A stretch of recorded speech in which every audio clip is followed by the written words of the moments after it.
All right, everybody, don't panic. I know we're 2 minutes late, but don't panic. We are here.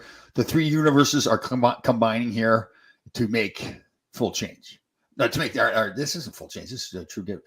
Is there four universes now? They find another one? It was, over the weekend. Yeah, another one. Somebody got lost in an Uber. It was just south of Staten Island. South of Staten Island. Yeah. Oh goodness. How are you doing there, brother? How are you? Good. The only problem. Pollen is my enemy, Tom. Pollen is, yeah. Oh, yeah, it's bad this year. All right. Yeah. So we talked before about getting on turmeric. You're going to give that a try? Yeah, gonna give that works for me. Yeah, it's an anti-inflammatory, so this is. Yeah. So it used to me, I'd have to take some kind of medication, but now when I'm on the turmeric, nothing. Look at who's here. Look at who's here. Ron Jameson out of Buffalo, New York. My man. Yeah, the veteran. The vet. Good man. So we didn't even, what are we talking about today? You want to talk about your hernia coming back? Yeah, I don't know. So I've really been fortunate that I'm getting some great workouts in and doing a little experiment, Tom. I do 27 minutes straight, which is 8 minutes of boxing with only a 30-second break in between. But I don't break. I just keep going. Right. And I chart my heart rate, my average heart rate, and I chart my maximum heart rate. And I also chart calories burned. So, but it's consistent. It's 27 minutes, and then I stop. Wow. And so I'll do different things. I'll shadow, and then maybe I'll do pull-ups and like a circuit kind of thing with. Sure. And then I'll shadow at different tempos, different intensity. Mm-hmm. And what I found out so far, believe it or not, and I thought it was going to be really the highest amount of calories burned in that period of time when I want to introduce some resistance work with it, right? Sure. Like kettlebell swings and pull-ups and stuff in that shadow box. Now, I did this morning 27 minutes of slip bag. You know what a slip bag is? The bag comes at you and you slip around it and kind of box out. You've seen it. Cool. The most 295 calories in 27 minutes. Wow. Yeah. So, did you think it'd be more than that? Pardon? Did you? No, that's the most. So it's been averaging for that period of time 27 minutes, depending on what I did that day. You know, like 240 or 260 to 280. And then today was 295. And how are you measuring how many calories you burn? Oh, Apple okay. Watch. Gotcha. Yeah. So the Apple Watch has like 5 or 6 or 7 different workouts, and you choose which one you're going to do. You just hit it, and it records everything: your heart rate, calories burned, stuff like that. Does it measure your heart rate as well? Yeah. So what I chart is heart rate, calories burned, and the time's consistent. I do 27 minutes every day. So, just kind of playing around to see what type of 27-minute workout burns the most calories, and that was the most 295. But just slip back. Cool. Yeah. Oh, I made pizza. So typically when I make my own dough, hi Barry Shelley, how you doing? Another veteran there, brother. Yes, sir. So I make my own dough in my bread maker, and usually I use bread flour and some whole wheat flour. Did not have bread flour, so we improvised it. But used chickpea flour. Okay. Used what else did I use? The wheat flour, and did I use almond flour? I think I used a bit of almond flour too. And I put that yeast. It's nutritional yeast in there. Have you ever used that? Yeah. Yeah, it's actually pretty good. Yeah. Yeah. It was different. Well, did it. Yeah, did it in the air fryer too. So it was good. We often a lot of people think that they're gluten intolerant. They may or may not be, but I think part of it is that we have found here that if we get pasta from Italy, it's called heirloom pasta, meaning that the wheat is, there's no pesticides and all that kind of stuff. No problem. But if you eat American produced pasta, you'll have a problem. It's not necessary. It may be the gluten, but it may also be the Roundup that they use, because they don't use that in Italy. What is gluten? Gluten is what kind of. Hold on. I thought for a second there you did not know the answer. I was going to rejoice a little bit here, but okay, go ahead. So it kind of keeps things together. Yeah. Okay. Yeah. When you're cooking, so the gluten will keep, like I said, keeps stuff together when you make cake or bread or whatever. Yeah. Oh, okay. What's it made from? Do you know? Is it a wheat? It's a natural byproduct of the wheat. Yeah. Cool. So when it's gluten free, they've removed the gluten, and you may or may not notice a difference in the taste or the consistency or the texture of it. Right. But the best thing to do, we found, is just get heirloom pasta from Italy, because it doesn't have all that pesticides and stuff on it. Yeah. Cool. Because Roundup is glyphosate or something, which is really bad for you. What's that? Say it again. So Roundup, which is Yeah. Monsanto product that they use just about on all the Sure. a lot of agriculture and wheat in particular. It's glyphosate, but anyhow, it's a carcinogen. It's very dangerous. Very cool. So does gluten have any other purpose? Just to hold it together. That's why it's in the food, to hold it all together. Pretty much, yeah. Huh. I mean, I don't think that there's no purpose to it in terms of transport and bringing stuff back and forth from the cell. Yeah, I've never, Barry, good point here. The cauliflower. Somebody else mentioned that to me. I have not tried that yet. You know what? I do it a lot. Oh, really? It's amazing. So there's a brand, I should say, that's a frozen pizza, cauliflower crust, and it's all organic. I like it better than regular pizza crust. Oh, really? Okay. I see Really that at Costco. good. Yeah. Costco, they've got that too. Yeah. It's really good. Yeah. But so almost tapped out again the other night. Remember I told you last year with the lobster when I almost choked to death on a piece of lobster? Oh, yeah. So some nights I get so jacked up because I get so excited about my food that I start gobbling it, and I must have swallowed like a big bubble of air when I was putting the food down me. Right. And I got this bubble of air sitting here, and Beth's over there. She's going, "You okay?" I'm like, about to give her the international choke signal, and so I survived, obviously, but it was touching her there for a minute. And she said to me, I just almost lost a partner, but I almost gained more space in the cabinets. All my stuff, messy stuff in there. Oh, so she was weighing out, like lose partner, gain cabinet space. I'm going with the cabinet. She's had you for how long now? Too long. Yeah. So Too long. there's a shelf life, right? Isn't there a shelf life? Yeah. There's a shelf life. My relationships. My relationships all have shelf life. Yeah. I mean, day-old bread is mine. I It's know. about that long, usually. But Relationships. Oh my goodness. Yeah. Yeah, but seriously, you guys have been together for a few years now, right? Yeah, quite a while. Yeah, I've lost count. Of course, I kind of count so high, so it's part of the problem. I mean, this is a total compliment, but you're a type A personality, as am I. Yeah. So she has to be a saint to deal with that. Oh yeah. Does she? Yeah, for sure. Yeah, because when she first met me, she thought I was quirky, and quirky. became just. Yeah, and then it just became just weird. Oh, I know. He was a weird dude, man. I know. When I meet people, I tell them I get up at 3:30 in the morning. They're like, "What?" Yeah. Like right off the bat, they're running the other way. Yeah. Oh no, I know. But you know what? I think for some people, women and male, it keeps it interesting. That's true. Yeah. It does. Because you never know what's coming. That's like the box of Isn't that true? chocolates. You don't know what Isn't you're that gonna true? get. Yeah. Like how many? Don't you think guys are better or more like this than women, where they say things and they really feel like when they're saying it is a good thing to say, and then later on they're thinking, "Nah, that wasn't a good idea to say." Yeah, That, right? well, because you remember the book "Men Are From Mars" and "Women Are From Venus." Yeah, We're different. yeah. We're totally different. We see things through a different lens, Right. and it can present a problem unless you both understand that you're both different. So you're aware. You seem that you're very aware of yourself. So like then the things that you're saying that Beth is going to like or not like. You've been together long enough too that Yeah. Okay, I really want to say this, but I shouldn't say this, right? Correct. So I have a really bad habit, and you've picked up on it too. When people start talking to me, and they'll get a thought, and I blurt it out. And she's like, "I'm not done yet." I know. I know. You're funny. Your face changes and everything too. Like your expression is like, "Okay, I've got something coming. It's coming. I can't." Because I'm afraid I'm gonna forget it, so I got to get it out right away.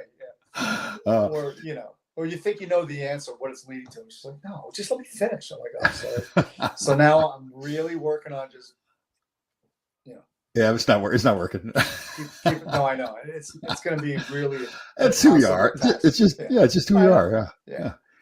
Do you have a lot? Pardon? You have a lot going on up there. You know a lot of things, and you want to pass on the knowledge that you have. Yeah. But and I get it's just like eating. I get so jacked up sometimes. Like if it's a topic I'm really into, I get all worked up and I start bouncing around. Yeah, it's weird. That's funny.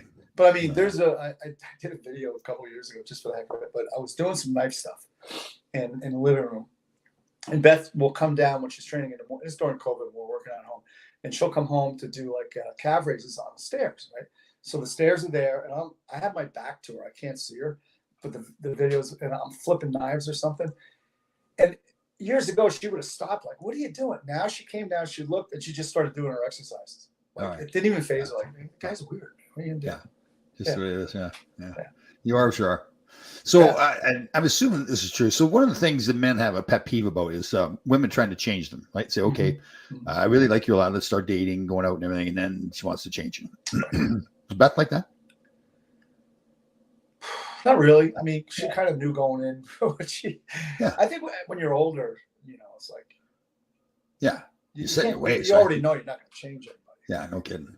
Oh, And but there's behaviors that I need to work on, and that's one of them. Is not interrupting. But it's so hard because I get so worked it's out. you. Yeah, You know. it's you. I can compliment a girl. Hey, Danny Erickson, what's happening, you magical beast? I can compliment a girl and can be met with. I can compliment a girl and it can be met with agreement or anger. By the way, Okay, so here's how that plays out. Who are you complimenting? Is Yeah, it no Elizabeth kidding. Hurley, or is it? I won't name any names, but somebody Yeah, who's a little maybe not quite yeah. at that level. Right. Like, are you in the grocery store with some random woman that you don't Right. know? Right. Or the church pew. Yeah. That But must be that's inappropriate. yeah. That's so. Let's say you're in the grocery store, some random woman you don't know, Right. and do you compliment her to her face, or you just say something to your wife oh, that's a pretty woman. Yeah, that's a bad move. That's a rough one because women. Yeah. It's like Yeah, they want to be the one that's. Well, I think men are the same way. They want to be the Sure. most attractive person in that or their partner's eyes. Yeah. Danny, we need to talk here. We need to talk, Danny. You should stop that idea of complimenting another woman. The other one too is it's a shame, and I understand it for women, but more from women where you're holding the door for a woman. Like Right. sometimes you get to look like, what are you up to? Right. And again, I understand because there's some men are creepy about that, make it look like they're doing a favor. Absolutely. Yeah. I think they can feel the vibe though if you're a good guy or not. In most cases, Totally. Yeah. How about, do you like to do the one where if you hold the door and it's a guy or a girl and they don't thank you and then you go, oh, you're welcome? Yeah. So years ago, 100 years ago, there was a gym that I worked out with, and across the hallway was it was called American Women. So female gym only, and they had a pool, and it was very popular. A lot of women came in, and I was walking out, so they were right across the hallway. So we're walking out, and I was at that time working out with this dude Jeff. He's a bodybuilder, pretty jacked up guy, and he stands there and he holds the door. And two women walk through, and we're not picking on women; it could be guys too, just happen to be women that night. And they walk through, and he spins on, excuse me, and he turns around and goes, walk outside, come through the door, but this time say thank you. They did it because they were kind of embarrassed. Yeah. Oh, that's cool. Yeah. Hold on 1 second here. Okay, Danny's kind of clarifying his thing here. So with me, it's I usually only celebrity women that I compliment. Okay. Yeah. So you see somebody on TV, right? Yeah. What do you think of that? That's No, I don't think that's a concern because you're never gonna. What's the reality of anything ever occurring? And not only that, but let's face it, most people in entertainment are attractive people.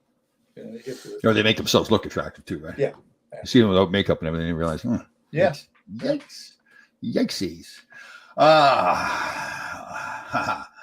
Barry Grease here. Yeah, I've done that before. I've never loud enough for them to hear me. Huh.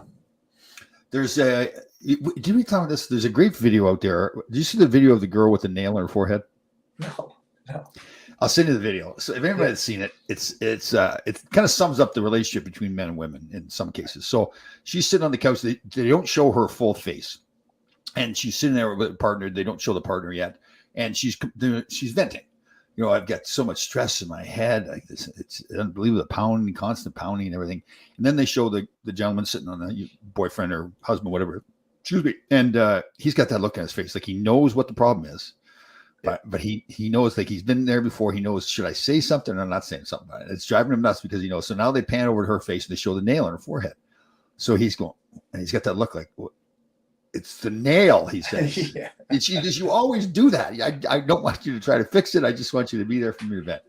So then she goes on. So he stops and sucks it up. And then she goes, oh, all my sweaters are getting knots in them. We're getting holes in them and everything. So I thought it was very funny. Sure. Yeah, I want to see it. Yeah. So, but the whole thing with this, to me, I never really took offense to it because go at it. One time I was dating a girl, watching TV, and I had a game on, a classic game. I think you might have been playing, but she sees Dave Langevin, and she goes, "Oh, he's cute." I said, "I hope you brought a time machine with you." She had no idea what I was talking about. Oh, that's funny. That's funny. Yeah. Okay. Here's one. Langevin, what's his name? Langevin. Yeah. Langevin. Yeah. The mailman told me that he wished that my wife had a sister. I really didn't know how to. Well, so obviously he's saying he wants your wife. She's attractive. You may want to have a little chat with him. Yeah, especially the mailman's coming over every day. Yeah, man. When you're working, he's bringing the I mail. know. Yeah. See, I'm big on the whole respect thing in relationships. Like other people having respect for your relationship. You treating each other with respect. Sometimes that gets lost a little bit, but Go back to Danny for a minute. How many times, if he rings the doorbell twice, then you need to be concerned. it's a code. No, the postman always rings twice. Oh yes, I forgot that one right over my head, Yeah. right over my shiny head. Oh goodness. So we were talking earlier, but and I shouldn't again get so worked up because at the end of the day, it doesn't matter. Like it's not going to affect my life directly. But can I say his name? Yeah, go ahead. Yeah. So Panarin was the game. I guess game 5 with the shorthanded goal after he coughed it up on the half wall. And now it's a 2-on-1. I forget who the D-man was. And Panarin's the first one back, and he just stopped skating. Yeah. And then I forget who scores a goal. That's his guy. Yeah. You kind of wonder because last year in the playoffs, he kind of did the same kind of stuff. And he plays, I thought he played so hard during the regular season. Yeah. You kind of wonder.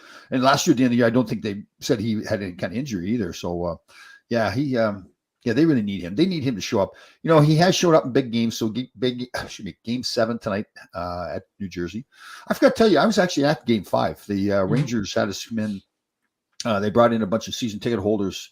They got 3 suites at the Prudential Center. Myself, Mike Rupp, myself, and Stefan Matteau were there. So it's cool. It's fun. Yeah. A guy like Panarin, we know what his game is. He's incredibly talented. He's incredibly offensive-minded guy. But I think maybe, I don't know if it's a coaching issue, but somebody needs to just say to him, hey, look, this is the playoffs. It's not so much about the goal you score. It's the one that you allow when you're on ice. Yeah. It's more important. He had a chance there in game 5 too. I think it was the second period or first period. I think maybe he had a good chance. The goalie made a great glove save, but he took his time. He got the puck instead of one time in it like he normally would. He took his time. Let the goaltender come across and get ready. So yeah, I mean, he may be overthinking. That's possible too. Yeah, that's never a problem I've had. I've never had that problem with overthinking. No one ever accused me of thoroughly blissful ignorance. Yeah. Okay, here she is. Tracy Marie. Maybe you should have pep talked the cardboard. I don't know. Oh, you see that? Yeah. I kind of thought that myself at the time. That Tracy's so funny. Yeah. So we're at Cooper Park. What's up? What's that? No, we were at Cooper Park. Cooper Park is where we're at, where Panarin was. Cooper Park's down by NYU. Oh, okay. Nice here. Yeah. Yes. Go ahead. So no, what's going on in my world now? Because we're the Warriors, are sponsored by the Devils in great part. So most of the guys on the team, except for a few, are huge Devil fans. That's cool. Oh. That's all right. Yeah. Yeah, but of course they're giving it to me every time. So now we'll see what happens tonight. Yeah. So Stefan Matteau and I went over to the game together, and we're walking at the Prudential Center.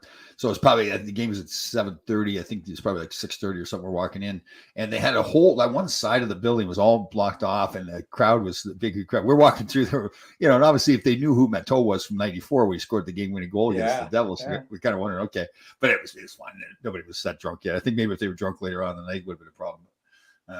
So what do you, in your mind? Because I was with both clubs a bit, but the bigger rivalry for you as a Ranger obviously was the Islanders. Had to be the biggest rivalry, and then Philly, and then maybe New Jersey, because New Jersey then wasn't a factor.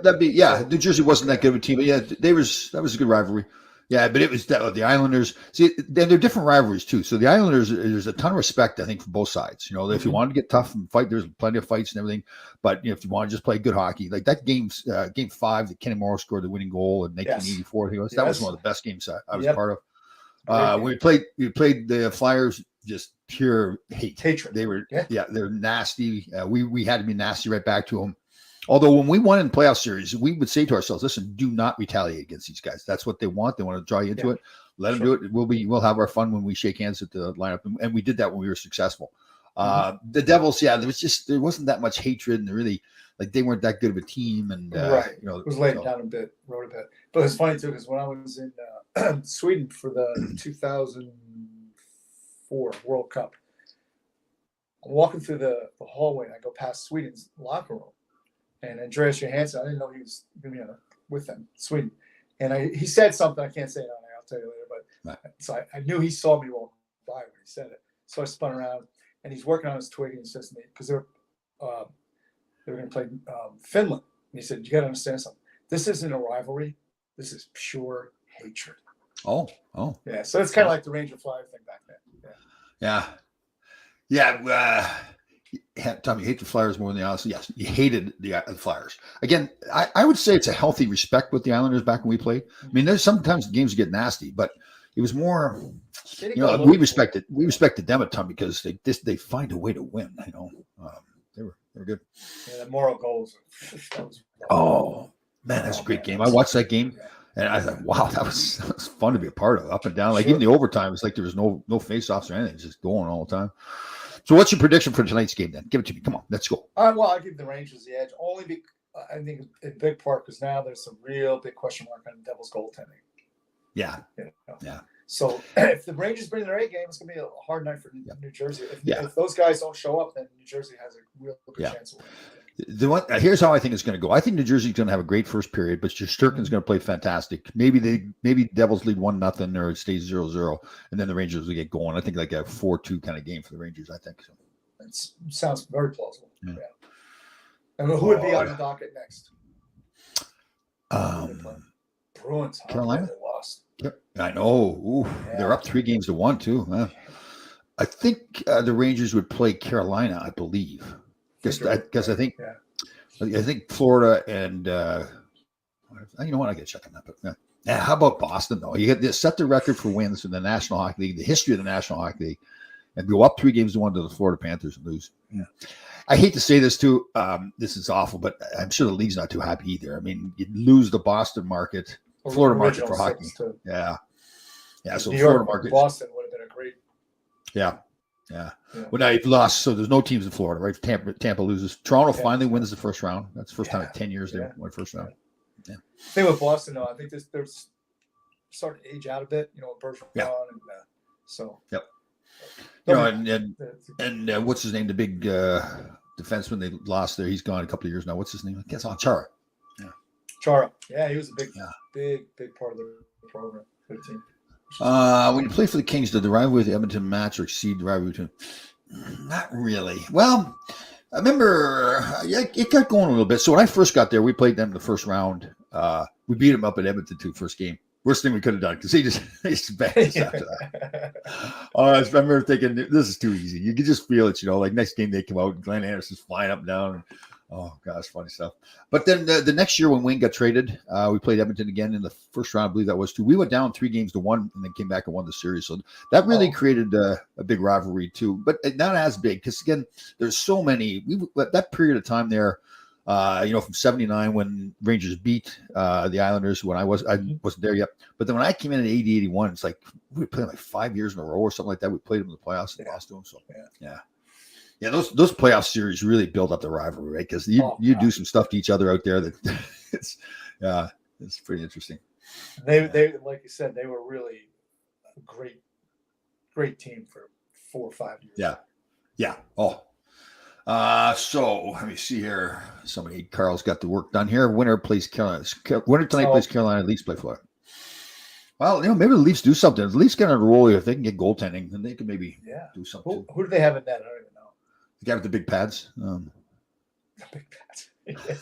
You have to think about that one for a second. I can't remember. It was Murray. Remember Murray that was in Pittsburgh. He ended up going to Ottawa. Oh, yeah. He's one of them. And then they got the kid that was in Washington too. I can't remember his name. Let me see here. The Rangers Kings brawl was fun. Oh yeah, that brawl 1980-81 playoffs. That's everywhere you go with older Ranger fans. They love that team there.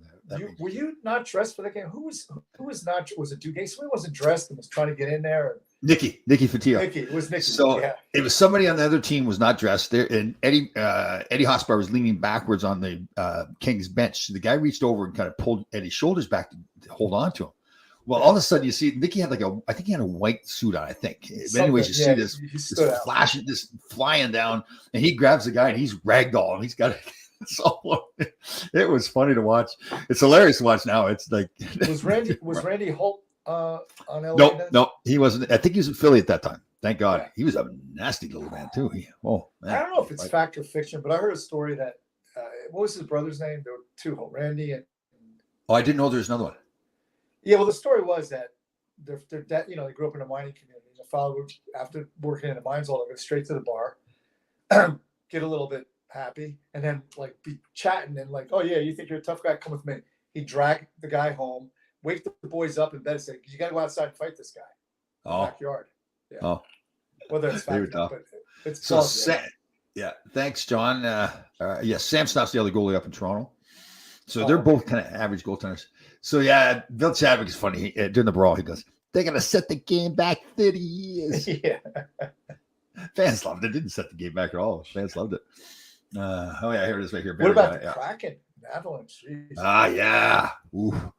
Well, so Landeskog was out for Colorado. They didn't have Kadri from last year's team, so that's two pretty top six forwards. Missed a game. Yeah. For suspension. Yeah. And then a kid got hit the other night from behind. What's his name? Broke his neck. Kadri. How about the kid? Oh, did he really? Yeah, broke his neck. Oh. Yeah. Wow. He got hit from behind from I forget who it was, but the coach is not Bernard, but Bednar. He's not too happy. Bednar, yeah. Well, it's kind of like you say, McCarr gets suspended. This guy, nothing happens. It's a 2-minute minor. Right. How about the kid in Winnipeg that 75 stitches? The goalie skate came up and hit him in the face. Yeah, that's scary. That is scary. And we've all had it whiz by. I know. You're surprised he doesn't that more often, right? Yeah. Mm-hmm. Yeah. All right. But there's a great photo, and I don't know who it was. Who was it? Nashville they were playing, I think. I'm trying to remember that. Oh, yes, Winnipeg? Who were they playing? Nashville? They had Vegas. Or I'm sorry, right? Vegas. Yeah. There's a great photo of the Vegas player you could see reacting and pulling the Baron and trying to make sure he was all right because he understood the severity of the injury right away. Yeah. Ooh, that is scary. Somebody gets 75 stitches. Man. He comes back to plays too. You gotta love that. I'm sure you've seen a photo of Borja Sami. Yeah. Oh, he got stepped on that cut here. Yeah, I know. Oof. He was a warrior, man. I remember watching him play as a kid. He'd take on the Philadelphia Flyers all by himself. They were all trying to kill him. Yes. Yeah. Because the Swedes weren't known, I think. Yeah. Inga Hamström. What's that? Inga Hamström? Yeah, they're all kind of. Harold Ballard said. He said he can go in the corner with a dozen eggs on his hip pocket, not one was broken. Yeah. That was the reputation that they had. Yeah. What's the most stitches they have? What's the most? I didn't have a ton. I got my ear sliced one time. Puck went in and Puck hit it and just sliced it. So I had a few there, but I didn't have a whole ton of stitches. No, not like that. I bet most would be like 10 stitches during the game or something. My head's a stick and puck magnet. You what? My head is a stick and puck magnet. Oh, is that right? Oh, really? Even when I'm not playing. So it's coaching college games, like first 30 seconds, it gets wrapped. I see the puck come in. So I see the puck go by. And then I get blasted in the head. I'm like, wait a minute, that doesn't make sense. The puck's there. Then I could feel the liquid, right? But the kid in front of me, when he went like this to avoid the puck, his stick slammed in my head. So that's bad luck. I get the assistant general manager of the team driving me to the hospital. He's yelling, "Don't get blood on! It's a brand new car. Don't get blood on!" That's funny. One of the worst injuries I had when I was young, I was at practice. And I was being a goofball, and we were doing a skating drill. And I decided I'm going to dive to try to win the skating drill. Dove right in the back of a guy's skate, broke my nose.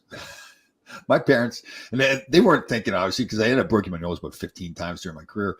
But they took me, got it fixed, and everything. Put a mask on, the whole bit, like a cast. Some of the cuts, though, like compression cuts.